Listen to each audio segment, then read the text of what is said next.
I try to plan things out as well as I can and stick with the plan, but don't get too worried about if I fall off the plan, just because there's so many things up in the air with my schedule and just life happens. So it's like I try to set things up so don't freak myself out too much.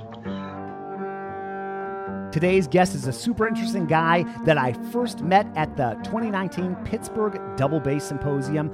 I'm Jason Heath. This is Contrabass Conversations, and we are chatting today with Rochester Philharmonic Orchestra principal bassist Cory Palmer. And Cory has had a great journey. He studied with John Hood at the Peabody Institute. Then he studied with Orin O'Brien at the Manhattan School of Music.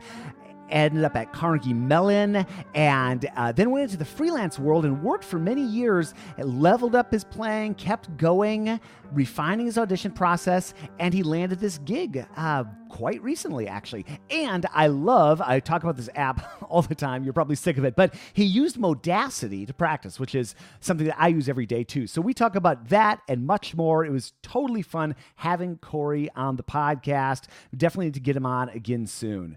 And I'd like to give a quick shout out to our sponsors. They are D'Addario Strings, A440 Violin Shop, Upton Bass, the Bass Violin Shop, Steve Swan String Bass, and the Texas Hill Country Bass Collective. More on them later. And you're going to be hearing a bit from Cory playing some chamber music. I believe it's Beethoven. Let me check in my notes. It is Beethoven Septet, right? Yeah, cool. So Beethoven, I usually cut that stuff out, but not today. You'll be hearing some Beethoven Septet at the beginning and the end. And let's dive into this conversation with Cory Palmer.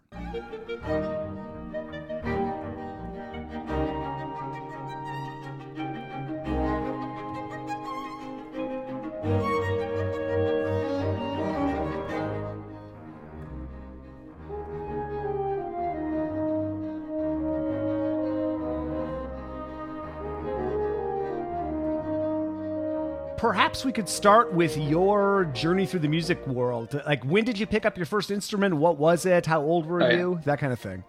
Yeah, so the first instrument I played was piano.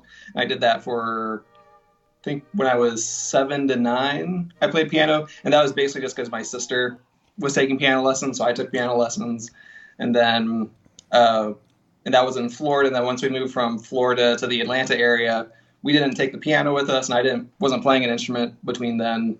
And then going into like middle school orientation, stuff like the orchestra, band, and chorus performed for all of us fifth graders. And I was really interested in the percussion and bass. And I heard the Jaws theme from the bass player. It's like, oh yeah, I like the low end. So I ended up doing that. And my mom actually thought I meant the tuba when I said bass. It's like, she's not a musician at all. It's like, oh, the tuba, that's big.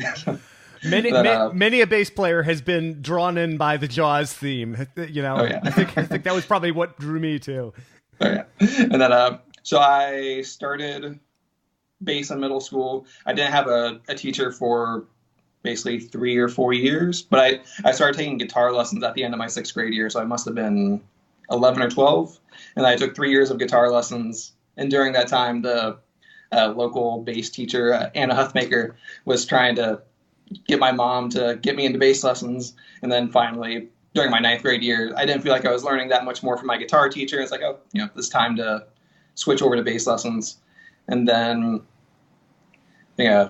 from there, that was the first time I got into all-state orchestra. I was playing with good orchestras. And then the next year, Anna sent me to Ralph Jones, who was the principal bass of the Atlanta Symphony. And I studied with him through high school. And while I was studying with him, I got into the Atlanta Symphony Youth Orchestra, and then went to Interlochen and studied with Larry Hurst and Jack Budrow the summer before my senior year. And I auditioned for both Michigan State and Indiana University. And I'd also played for Hal Robinson, and I think he did the University of Georgia Bass Symposium maybe the year before. So it's like, okay, I want to try to study with that guy. And, of course, audition at Curtis.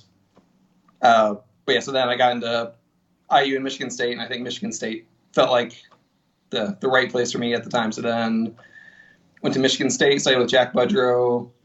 Then from there, went to Peabody and studied with John Hood, who's a member of the Philadelphia Orchestra.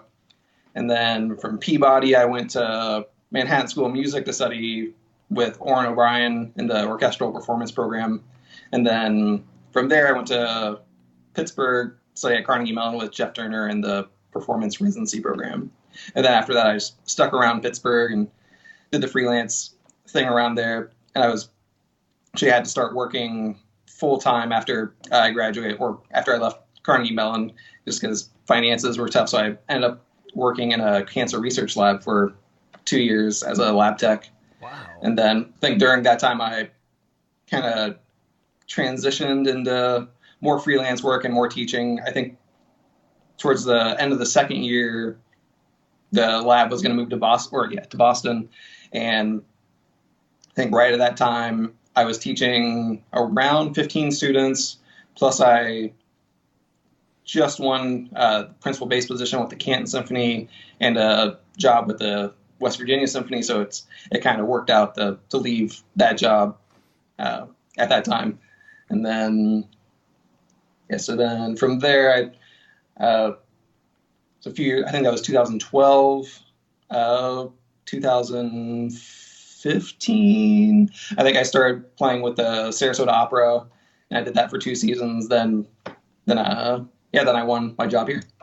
Man, so you were how many years? So I have a bunch of questions from that. But first of all, how many years between graduating Carnegie Mellon, or you were probably freelancing during that time anyway? But how many years were you quote unquote full time freelancing, or freelancing in combination with the cancer research job?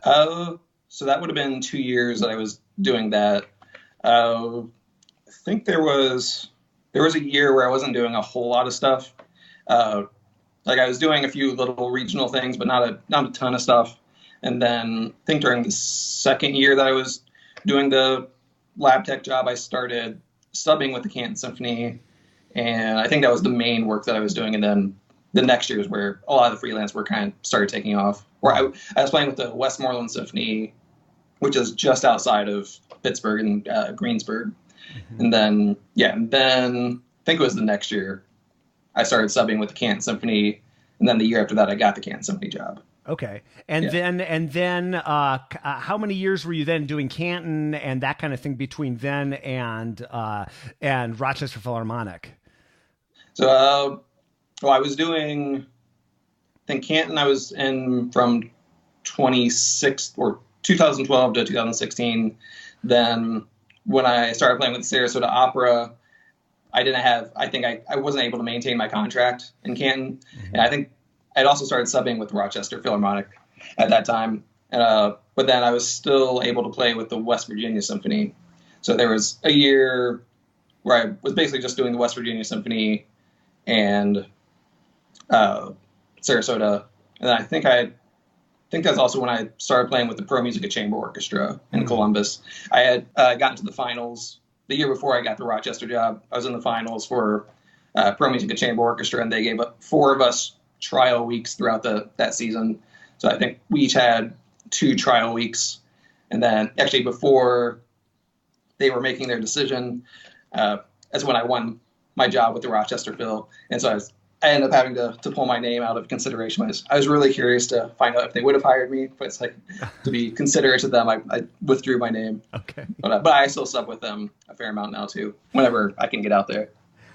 You know, that Sarasota opera gig that's an interesting gig. I never did it, but I have a lot of friends that did it. And I've always thought, what an interesting crew of people that can just like take off in the middle of the year and go like live in Florida and play. Oh, yeah. You know, it's like a very specific point in your life or type of musician. Oh, yeah. A lot of friends back when I was freelancing in Chicago, not a lot, but some friends would do that gig. And it was always, especially if you were from the part of the country where you're living or where I was living, it's pretty awesome to go to Florida in the middle of. Yeah. It was the perfect time to get away. I think because it happened right at the time it starts getting cold, or maybe like you get a month or so of the really cold weather, and then it's like right as you're getting tired of, a bunch of cold weather and snow, it's like, oh, I can just go to Florida. Perfect time of year. Yeah.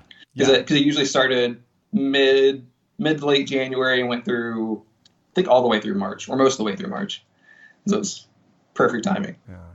Well, you have done something that a lot of people listening if they've done well in the freelance world, in the music world in general, in the freelance world, may have had the sort of schedule that you had before you got Rochester, where you were playing in multiple different orchestras, and I'm assuming you were taking auditions through this whole time, right? So, but you've done something that I think a lot of people find incredibly challenging to do once they get out of school, which is land a job. And what you're describing, I mean, I can see the hours, I can see the driving from point A to point B, and all that. And man, it's so easy to lose momentum and to just sort of settle into your groove. I know I did when I was freelancing. I freelanced just freelance for about 7 or 8 years. And I think about 5 or 6 years into that, I totally quit auditioning because I thought I felt like I was getting worse and worse at auditioning every year. So this is a very open-ended topic, but I'd love to know, how did you manage to keep your practicing going, or keep taking auditions, or just talk about that whole audition aspect during your path to get to Rochester? Oh yeah.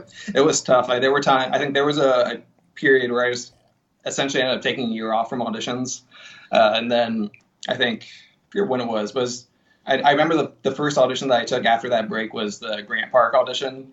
And that was a bad audition, but it's a good place to start from. And I figured, each audition will just keep, getting a little better. As long as there's incremental improvements, I'm fine with that.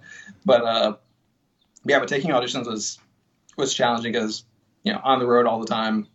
But I think the big thing for me was just making sure that I keep taking auditions. So it's, don't go too long without taking one, and make sure that I, play for a ton of people. So that's not just about the audition or just about winning the job. But there was a period where it was really, really challenging taking auditions because I got in this mindset where I had to do well at the auditions, and that just made it so much worse. There were a few auditions where I was advancing to the semis, but for the most part, just this added pressure that made things not go well. So I needed something else to kind of focus on an audition. So it's still about the job, but trying to improve. And so leading up to the auditions, it's trying to play for as many people as I can and kind of learn from my colleagues, and especially being in Pittsburgh, just trying to play for as many of the Pittsburgh Symphony guys as I can. All of them are very generous, and there's so many great colleagues. So also non-bass players around the Pittsburgh area that I played for. And then really trying to play for as many people. I think there was, especially some auditions where I had barely any time to practice. So it'd be a lot of just performing, or especially if there's the week or two or so before, and I didn't have a whole lot of time to practice. It was just make sure I'm performing and do the hour or 30 minutes that I can do, and just be very concise with everything. I think the biggest thing for me is just make sure that I was practicing performing a lot. And that's trying to schedule everything and make sure that I'm practicing was very challenging. It took a lot of grit to do it. So, that's a good word for it, for sure. Grit. Yeah. Well, and Pittsburgh's such a great place to be in terms of, what a fabulous orchestra. And, we were just both there for the Double Bass Symposium. And in addition to the, outstanding set of bass players, you've just got such a deep bench of musicians and schools. And you brought it up a few times, but playing for people that, and practicing performing, there's no substitute, I think. Yeah. I think that's one of the biggest things for me that I think some of the auditions I've haven't done well at, it's usually because I wasn't doing that performing part of it before. And I remember actually when I got the Canton Symphony job, maybe a week or two before that, I auditioned for the Akron Symphony, and that was probably the worst audition I've ever taken, or one of my. I was very embarrassed by how poorly I played. But then I think between in that week or two before Canton, it was just mainly recording myself and playing for people and just knowing what I sounded like. Because I think leading up to Akron, I think it might have been the situation where I just didn't have that much practice time. So I was just, focusing on all these little technical things. And so getting into the audition, it was I was focused on those technical things, and of course those technical things didn't go the way that I wanted to. But yeah, I just hadn't been playing for that many people. And so, yeah, the next week or two, just every day recording myself or playing for people or both. Mm-hmm. It's funny. I'm a fan of the Joe Rogan podcast, and something he brings up a lot is just how he goes to, I think 5-6 nights a week he goes and does like 3-4 comedy sets, at the Comedy Store and different places around Los Angeles. And it's interesting because you think, you're at a certain point in your game, you think maybe those skills stay, but maybe there's an analogy between what Joe does and like the playing for people, the audition prep. Oh, yeah. What David Moore talks about is like musical hygiene. Maybe it's audition hygiene, Yeah. Yeah, I've actually been listening to the Conan O'Brien podcast recently, which, so I feel like there's a lot of parallels between the comedy world and what we do, and because every week he's interviewing different comedians and all that, and I think most of them is just they're doing 5-6 sets, or it's just like obsessed with getting better, and it's about performing. It's even if they have great material, it's like if they're not actually getting up there and trying it out on people, it's not going to work well. This episode is brought to you by Steve Swan String Bass, which is home to the largest collection of double basses on the West Coast between Los Angeles and Canada. That's a lot of miles, folks. Steve's showroom is outstanding. Absolutely worth a visit. It's located just south of San Francisco Airport, SFO, and he has about 70 basses on display. And these basses range from student entry-level instruments all the way to the finest professional instruments. I've sent so many students and referred so many people to Steve's shop. He really does great work. And if you're looking for a bass, you're going to find one that suits your needs, your playing needs, and your budgetary needs for sure. SteveSwanStringBass.com is where you can go. And thank you, Steve, for sponsoring the podcast. This episode is brought to you by D'Addario Strings. Our friends at D'Addario want to help listeners change their strings safely and efficiently, and they have a few tricks to help you achieve that. What happens if strings aren't quite the right size for your instrument? For instance, if you play a 5/8 bass, when strings are slightly too large for an instrument, the tension will be lower. And when strings are slightly too high for an instrument, the tension will be higher. Learn more at orchestral.daddario.com, and thank you so much for sponsoring the podcast. This episode is brought to you by the Bass Violin Shop, which opened in 2001 as a small double bass workshop in Greensboro, North Carolina. Today, they're staffed by 3 full-time, highly skilled bass luthiers, and they specialize in double bass sales, rentals, setup, restoration, and repair. For nearly 20 years, they have satisfied thousands of clients by offering quality instruments, knowledgeable service, reliable repairs, and superior restorations at affordable prices. They offer high-quality, custom ebony C extensions with 2 different chromatic latch options, handmade ebony latches with adjustable aluminum mounts by New Harmony Music, or adjustable brass latches by Rob Anzalotti. Give the Bass Violin Shop a call to discuss your extension needs. For more information and current inventory, visit their website at bassviolinshop.com, and be sure to follow them on Facebook and Instagram. For sure. Well, that this is from a few years back, but Jerry Seinfeld did this documentary. I think it was called Comedian, and it was all. And at one point you see his calendar, and he's just got an X on every day, and that's a day that he went and did a set. And his whole thing was "Don't break the chain." And I've been thinking about that a lot in my own. I'm not auditioning for anything these days, but like just in terms of getting better at, like, I've been practicing Spanish, and I haven't broken the chain for 190 days. And nice. Congratulations.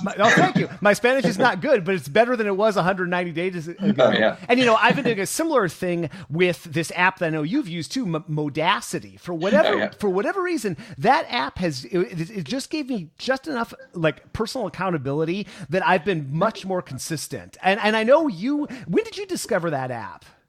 I think it actually might have been when you first did a podcast Oh, on okay. it. That's probably when I heard. That's so funny But, because, I almost deleted the email that got sent to me about the app because it was an email.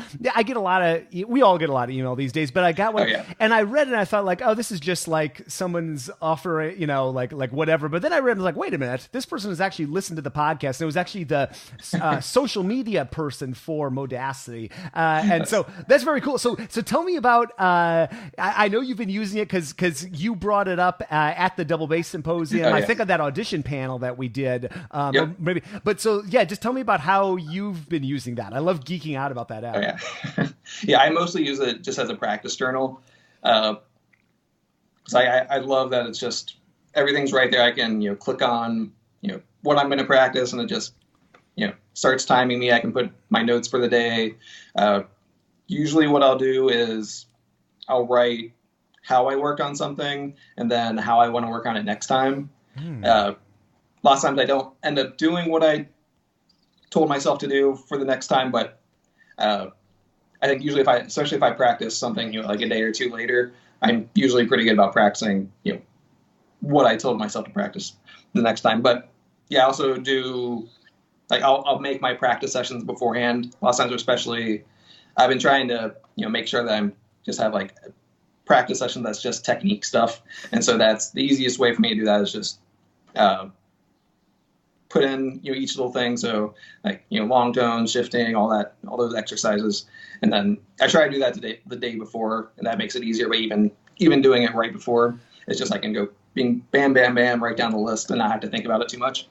Oh man, I love that so much. I've been doing the same exact thing, and it's great because it's to me the planning of the practice session is a real different mindset than the actual doing of the practicing, right? Oh, yeah. Okay, that's so cool that you have that set up like that. What are some of the categories of how you work on something? Is it like slow practice or repetition? Actually, I have a ton of different things. So there is slow practice.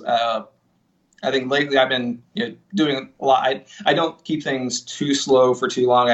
I usually try to go from slow but fast enough where I can still feel the music, and then get things faster. If it's a rhythmic passage, I'll do a bunch of rhythmic variations. I have my 4-note and 6-note rhythm variations, so just kind of moving the fast note over a beat.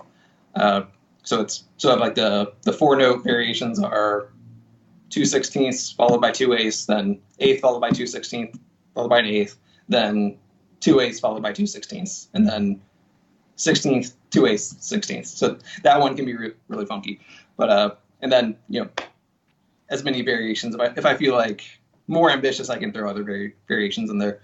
Then I also I like to practice with the metronome on off beats and also spread out the beat. So I'll have the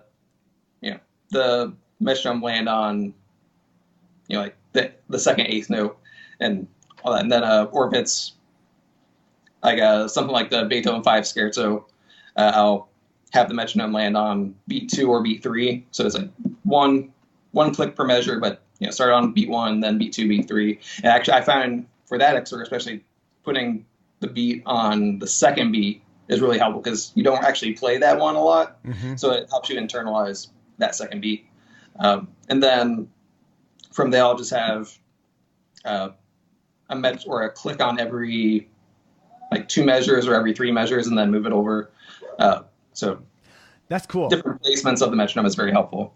Yeah, that's something my bass teacher in college, Michael Hovnanian, was such a fan of, that displacement of the beat like that. And the rhythmic variations that you're talking about. I think Jeff Braditich was the first person to show me that, short, long, short, 8th, 2/16 and all that. And I use that all the time, for various passages. What do you apply that mainly over running note passages? Or is that something you do over everything? Or what do you tend to do with those kind of rhythmic patterns? I usually just with a string of notes. Mm-hmm. So it's just, if there's just a bunch of 16ths in a row or something like that. I think sometimes I'll do it if there's like say dun, dun, dun, dun, dun, like those types of rhythms, I'll add it, and I'll just end up adding another 16th note in there, so it makes it feel like a bunch of running notes, but it's the actual rhythm is not even, but I'll do it like that just to make it fit the pattern. Yeah, usually just running stuff. Now, we could talk about just the Rochester audition or any of the auditions you've taken, but as you're in the weeks and then days leading up to the audition, do you change what you do in terms of practicing? Like, do you taper off? Do you go to more run-throughs or visualization, or are you doing rhythmic variations like 20 minutes before you walk into the audition? How does that work for you, just as you're actually nearing the event? Usually I'm just trying to practice performing, so I'm not actually doing a ton of technique work leading up. I want to, listen a lot and maybe listen to recordings and make sure I know what I want to happen musically. Mm-hmm. So I'm not thinking about, if I miss one note, it's not going to freak me out. But I'm thinking like what the phrases are and what the character of all the pieces are. So it's a lot of just performing and running through it that way. I think if there are little things that need to be fine-tuned, like if there is some like 16th note pattern or section that I want just to be a little bit cleaner, then I might plug in the rhythmic variations and do little things like that. But actually if anything, my practice tends to taper off, at least just the actual practicing. But then the performance aspect becomes a bigger thing. So I'll try to listen to myself more and all that, just making sure I'm staying in a musical mindset. And are you a fan of A day and B day rotations, like doing half the excerpts one day, half the other, or do you kind of try to touch everything, or how has that worked for you, or what have you found successful in terms of that sort of approach? I think it usually just depends on how big the list is. If I can go through everything in a day, I'll go through everything in a day. I think that now all the auditions that I'm focusing on are tend to be like huge lists. So I'm doing more of that kind of rotation. But I think I tend to be inconsistent with all these things. So I go through periods where I'm super methodical and can do that kind of rotation, and other times it's like I'm so inconsistent with how I do it. So I try to plan things out as well as I can and stick with the plan, but don't get too worried about if I fall off the plan. Just because there's so many things up in the air with my schedule and just life happens. So it's like I try to set things up so don't freak myself out too much. Yeah. I basically go through 3 stages in the audition process. So like I plan stuff out. So I have like my planning stage, then kind of like the technical work stage, and then the performance stage. So the first planning is just making sure that all the bowings and fingerings are there that I want. And if there's any other like articulation or dynamic phrasing markings that I want in there, make sure all that's written in there. And for Rochester, I knew they had a history of just asking for non-standard parts. Like they asked the complete first movement of Brahms 1, and I knew that they probably were going to ask something other than E. I think they did ask E, but they asked the recap later on. And so I just knew I had all my bowings for everything. I just made sure I had everything in order. And then after that, I just started digging into a ton of rhythmic patterns for especially stuff like Mozart 35. And actually, I ended up kind of wearing myself out. And so I really couldn't practice that much the week before the audition. So like had a week of just intense focus on planning and that technique work, and then I kind of had to just practice performing. So I had a short window where I could do any little technique work that I wanted to, but that before I wore myself out too much. And then I just performed a lot. Yeah, that wearing yourself out is a danger, isn't it? Getting ready, and I talk to so many people that they like just being conscious of that. Is I think Carl Fenner was describing like an audition that was not successful a couple of years ago, and just talking about the magnitude of playing he was doing one day, and he realized it was just like way too much, and that's why he wasn't moving ahead. What time on the bass, like those couple of so like that 2 weeks out? What were you doing? 3 hours, 2 hours, 3 hours a day, 4 hours a day? And I'm sure you had other gigs mixed in there too. I forget what I had going on that time, but yeah, I think usually like a good practice day is somewhere between 2 and 4 hours. Mm-hmm. So I think I've never been someone that can do, like 6-hour practice days. It's just too much for me. Yeah. I think, usually like a few weeks out, it's, around 3 hours a day. Depending on what else I have going on. Actually, I think I tend to, do my best auditions when I'm doing a lot of gigs and playing with musicians that, kind of keep me playing musically. Mm-hmm. I feel like some of the worst auditions I do, or maybe not the worst, but like if I have a month where I don't have any playing going on, like if you have like a September audition and then that August is just nothing but focusing on audition, I feel like it's hard to be as musical as I want in that audition. But if I'm, have a bunch of different gigs, and just in a good musical headspace, not just audition mode, but, thinking how I play in the orchestra and, yeah.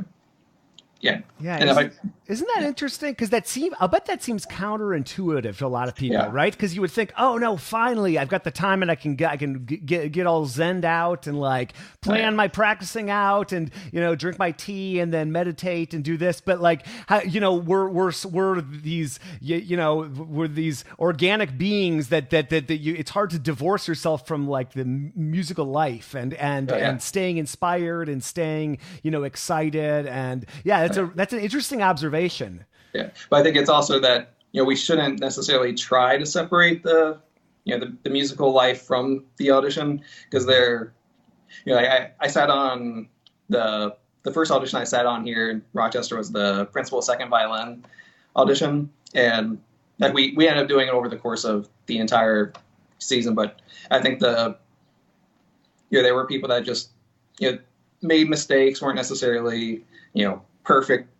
playing perfectly, but they were musical. And so it's what I really wanted to hear was just a lot of musicality. And I think that's what wins a committee over more, is just like they want to hear musicians. Bass players tend to look for bows in slightly different ways than other string players. Here's A440's Michael Spadero on what he's observed with bassists looking for bows. Here's one thing I've noticed over the years. Violinists and cellists tend to gravitate toward more expensive bows. And with bass players, I give them as little information as possible. And a lot of times they'll end up selecting a $200 bow that feels great to them and works really well with their instrument. Learn more about the selection of bows and basses and everything else online at a440violinshop.com. And thank you so much for sponsoring the podcast.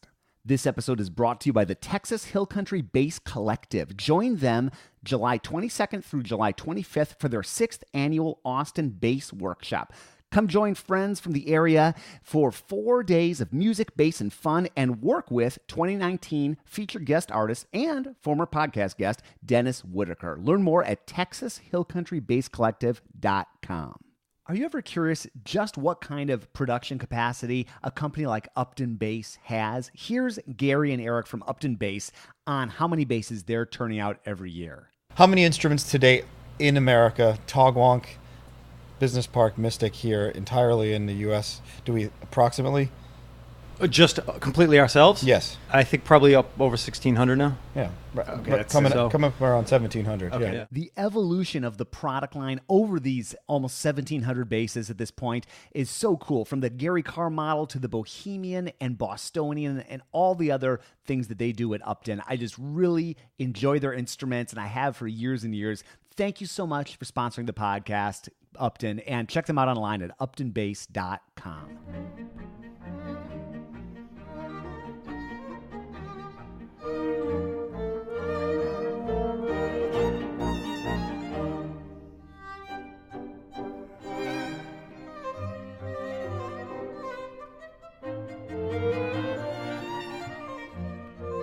Frustrated, I remember feeling, just because I felt so trapped. And do you have any moment or moments like that you can remember? And like maybe how did you work through that? A big question, I know. Sorry, I don't. For the most part, I don't remember too many like specific ones, but I remember there have definitely been auditions where it's like as soon as I play the audition in advance, it's like, I'm gonna get the hell out of here. It's like, I don't want to be in the city anymore. It's like, it's like, got on the road as soon as I could. But yeah, definitely, it's hard to stay positive sometimes. There would definitely be auditions where I, just feel like I'd be in a stupor for the next few days. It's like, what am I doing? But yeah, usually I, just try to, focus on, what I need to improve.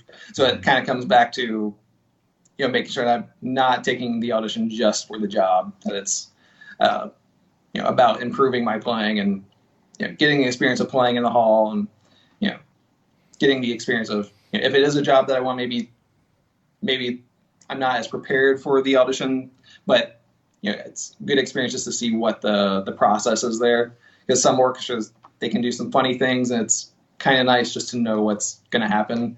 Like, for instance, the Atlanta Symphony audition, which is, since I'm from there, I've, taken many of their auditions, hometown orchestra. But, like, there's a funny thing at the auditions, like, the only way to really go up from the warm-up rooms to the hall is going up this long flight of stairs. So, like, you go up this flight of stairs, right to the backstage door, and you're out of breath, and like your heart's pounding, and like if you're not ready for that, it can kind of freak you out. So, but so like now, whenever I go there, I know that's going to happen. I remember taking an audition. I'm sure there's so many, like stories of pain and humor and everything in between that people have. But I remember taking an audition, and maybe this is very common, but I just remember the camera backstage was on the person auditioning on stage. So you're like watched their audition, which really freaked me out for some reason. I don't know why, but it was just something that totally, I don't know why that messed with me like it did. You couldn't hear them, but just something about that. And it's just funny how like something like that, like having to go all the way up the stairs, that can mess with a person. Oh yeah, yes. I know people will say to prepare for an audition, you go running up and down your stairs for a few times, and get your heart pumping, and then pick up the bass and play. Which, forget if I've ever actually done that, but it's a good thing to start doing. Yeah. But actually, I kind of like to, like, when I go work, I usually, try to go for a run or get on a, treadmill or something just to get my heart rate up, so I'm used to having my heart rate up, so that it's not just my heart rate's up at the audition. Because one thing for auditions, I like it just to feel like another day at the gig. Yeah. So it's, if I'm used to having my heart rate up, it's, something I'm used to. No big deal. So running is something that you've had as like a practice throughout the preparation process. You try to get out for a run. Sometimes I'm better about it than others. Sure, I think, right. Especially in the winter, like where you're living. Running on the ice in the dark, if you're headed to a morning gig is no fun, I'm sure. Yeah. I feel like I usually get really good about running, kind of, springtime, summer, I get a somewhat consistent schedule, but as soon as it starts snowing, it gets cold, it's just that kind of goes out the window. And it's, I have a gym membership, so I can go to the gym and get on the treadmill, but it's actually getting over there. And I think I'm trying to get myself back into just like having a schedule where I definitely, get my workouts in. And also like doing yoga when I can, because I think yoga is anything that can help me understand how I'm using my body more efficiently, or understand how I'm using my body so I can use my body more efficiently. Yeah. I feel like yoga is a really good way to do that. Actually, when I was at the Manhattan School of Music, I took a class on Alexander technique. And so I did Alexander technique, and that's also when I got into yoga. So it's Alexander technique and yoga side by side is, you get great things out of both of them, because they kind of inform each other. Yeah, totally. No, that's a good combo. It's that sort of body awareness. How valuable that, and of course overall strength that comes from yoga. But what and flexibility and just everything. That's cool. So that was during Manhattan School time when you're studying with Orin O'Brien that happened. Yeah. Okay, very cool. How about like as you're getting ready for the audition, like diet and that sort of thing, which is something I've been better at or worse at depending on the phase of my life. But like, any thoughts on that, or how that has contributed to your success, or maybe even like days leading up to it? Do you, like, for instance, I can't eat bananas anymore because I associate them with auditions. So like if I eat and I'm not even auditioning anymore, but I can't eat a banana. I've like ruined bananas for myself permanently. Any just general thoughts on food for people as they're kind of in that mode? I usually just try to keep things consistent. So it's, the earliest I can, if I'm going to change anything, I want to change it, at least a few weeks out. Mm-hmm. So everything is just pretty consistent going into the audition. I usually try not to eat any or too much like new food. It's like which can be kind of annoying. Like if you go to a city that's known for, some really great food, but you don't want to eat anything that's going to like tempt fate. Yeah. Right. It's like, I'll go to the grocery store, get, normal things that I eat. Ideally, if I can get like an Airbnb or something that has a kitchen and I can, make my own food and, do what I normally do. That's ideal. Yeah. But, I think just in general, I try to eat, relatively healthy. So I find that, helps big time. So I, try to stay away from a lot of fast food, and every once in a while that'll happen, but try to stay away from a lot of that. And I think if I'm in the habit of, drinking coffee every day, usually I start my day with a strong cup of coffee. I'm actually, drinking coffee right now. But so I'm not going to just stop drinking coffee the day of the auditions. Like that's going to throw me off even more than, having the coffee. Yeah, I know. I would always like not drink coffee the day of an audition. I'd be so annoyed at life at not having my coffee that I get, I think, so at a certain point I abandoned that. I think I abandoned that after I quit taking auditions, but performance or whatever, just try to like live life. I remember Joe Conyers talking about that as he was getting ready for his Philadelphia audition, just like have it be just like a normal day. I think he was saying he kept lifting weights up to the audition. He kept on just living life, just kind of, so it was like you mentioned earlier, just like another normal day. Oh yeah. Yeah. I think, I wouldn't recommend, like, if you're not used to working out or anything, don't start up like a new workout thing, like the week of the audition or anything. I think, I remember taking one audition where I think it was another one, like the worst auditions that I've ever had. I feel like that in Akron, like it was for I think it was Cleveland Opera. Took that audition, and like they required us to be there super early, and this was kind of a period of my life where I was falling asleep at like 3 or 4 o'clock in the morning because all I had was evening gigs and all that. So it's Yep. And I think I might have been doing the lab tech job at the same time, but the lab tech job was like very flexible. As long as I went in there and got my work done, it was fine. So I could go in there 10 p.m. and do my work in the middle of the night if I wanted to. But yeah, I think I ended up getting up extra early and going for a run just like to get myself moving. Then by the time the audition actually happened, I was crashing, and so it was like ended up being really bad. But so now it's just like trying to have exercise regularly and all that just helps. Yeah, just knowing your energy levels, like you're describing, like avoiding crashing. I was such I think I was such a like carb fanatic when I was auditioning. Like have my scone in the morning with my coffee, and then I'd lose it, and then have some more coffee, and have it's those things have a real effect on your on your levels throughout the day. Yeah. When I like have like in the morning, I get about having just like I think eggs, bacon or sausage or something like that, and then like I usually have a salad with like some berries and stuff in it, and then my coffee and a glass of orange juice, and like good way to start the day. That's not this like sugar high or anything that's going to happen from too many carbs. Sometimes I'll have toast, but it's not too much.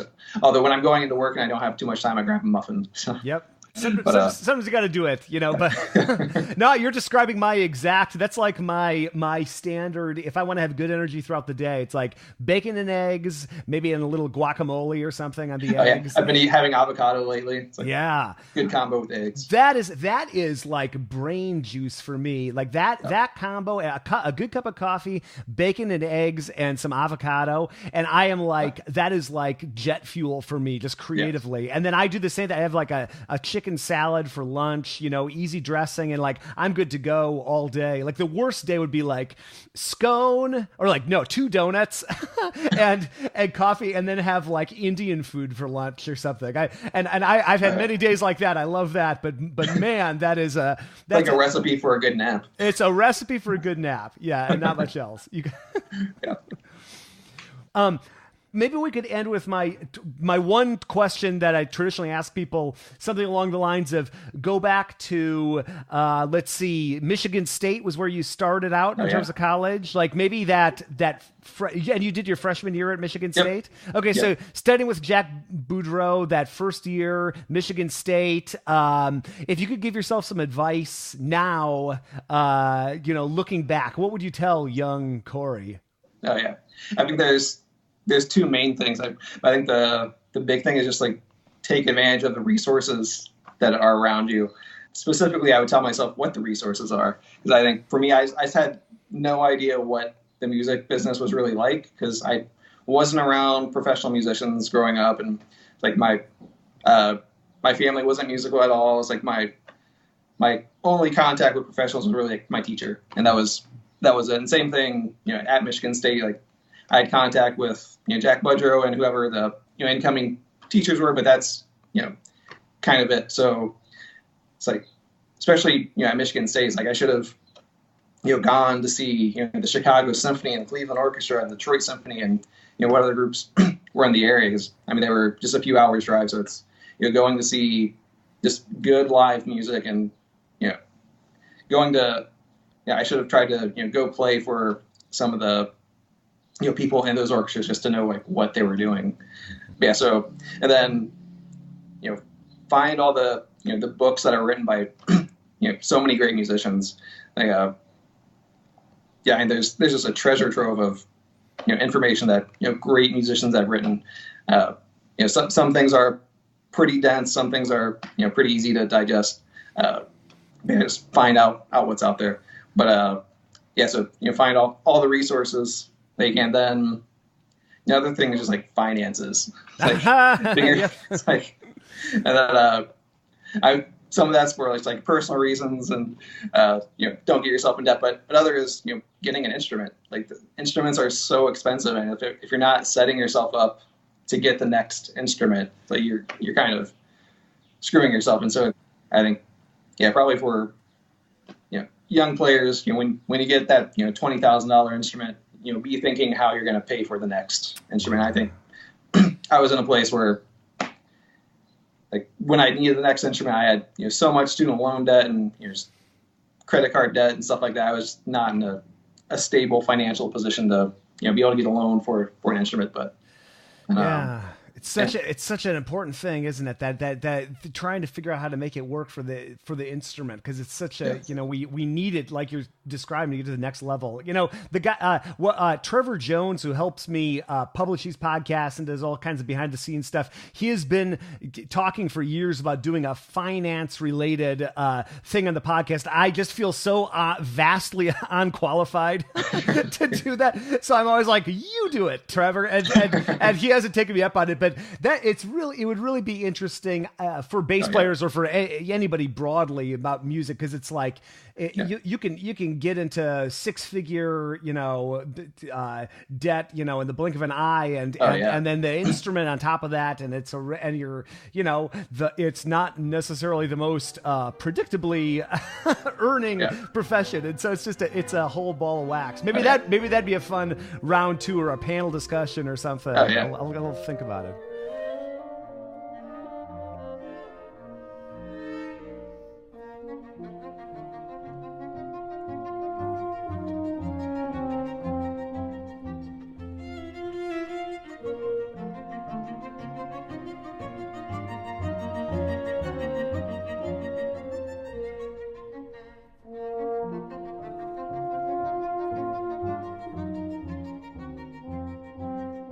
Cory, thank you so much for chatting. Great to meet you earlier this year, and I just can't wait to see what life holds for you. Isn't that cool? I love hearing from people. I know I've said this many times in the podcast, but I'll say it again.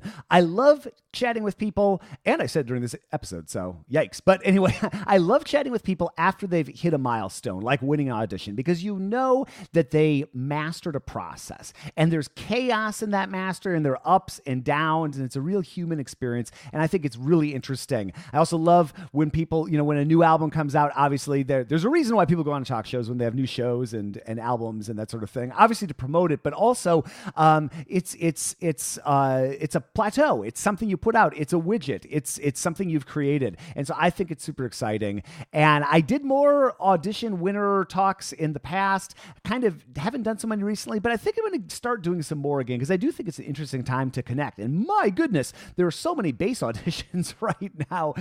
We're going to have a lot of guests or potential guests, assuming that people land this deluge of auditions. If you want to reach out to me, feedback@contrabassconversations.com is my email, and I would love to hear from you. Even just say hi, say, hey, you ever think about chatting with so-and-so? I have a spreadsheet where I keep track of all these recommendations, and I do go through and get to them. It may take me a while, but I'm always listening and learning what people are interested in, or if it's topic-based or any thoughts at all, reach out. I'd love to hear from you. That would be awesome.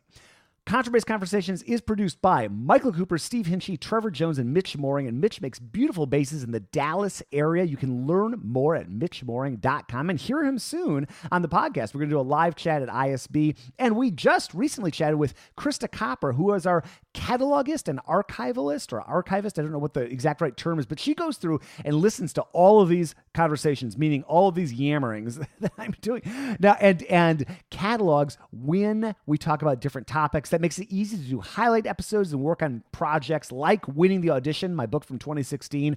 It makes it easier to do projects like that, or possible, rather, to do projects like that based around the podcast. I'm your host, Jason Heath, and we will see you again soon for more life on the low end of the spectrum.